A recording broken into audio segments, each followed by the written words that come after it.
एक बार की बात है। एक कौवा बहुत ही घने जंगल से गुजर रहा था। चिलचिलाती धूप पड़ने के कारण कौवा बहुत थका हुआ था और उसे बहुत प्यास भी लग रही थी। कौवा ऊंचाई में उड़कर पानी का स्रोत देख रहा था।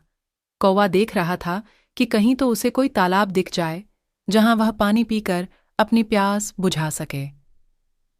लेकिन दूर दूर तक उसे कहीं भी कोई तालाब नहीं दिख रहा था। वह बहुत परेशान था और अब वह ज्यादा ऊंचाई पर उड़ भी नहीं पा रहा था।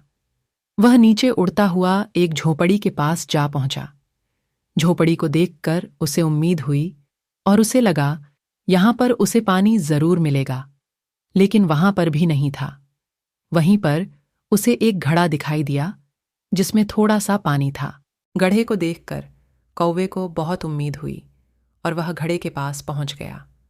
जैसे ही कौवे ने घड़े में से पानी पीने के लिए अपनी चोंच घड़े में डाली तो उसने देखा कि घड़े में पानी बहुत कम है और उसकी चोंच पानी तक नहीं पहुंच पा रही।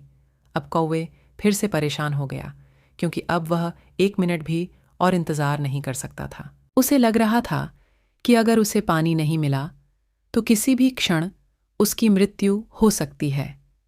लेकिन कौवे ने हिम्मत नहीं हारी और सोचने लगा कि आखिर इस पानी को कैसे पिया जाए।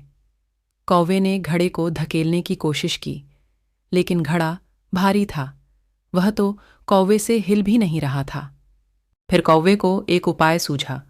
उसने आसपास के कंकर को उठाकर घड़े में डालना शुरू कर दिया और थोड़े से कंकर डालने के बाद कौवे ने फिर से अपनी चोंच घड़े में डाली, लेकिन उसकी चोंच अभी भी पानी तक नहीं पहुंच पा रही थी। फिर कौवे ने हिम्मत की और आसपास के बहुत सारे कंकर इकट्ठा किए और एक एक करके घड़े में डालना शुरू कर दिया। जब घड़े में बहुत सारे पत्थर हो गए तो पानी अपने आप ही ऊपर आ गया और कौवे ने पानी पीकर अपनी प्यास बुझाई और तृप्त हो गया।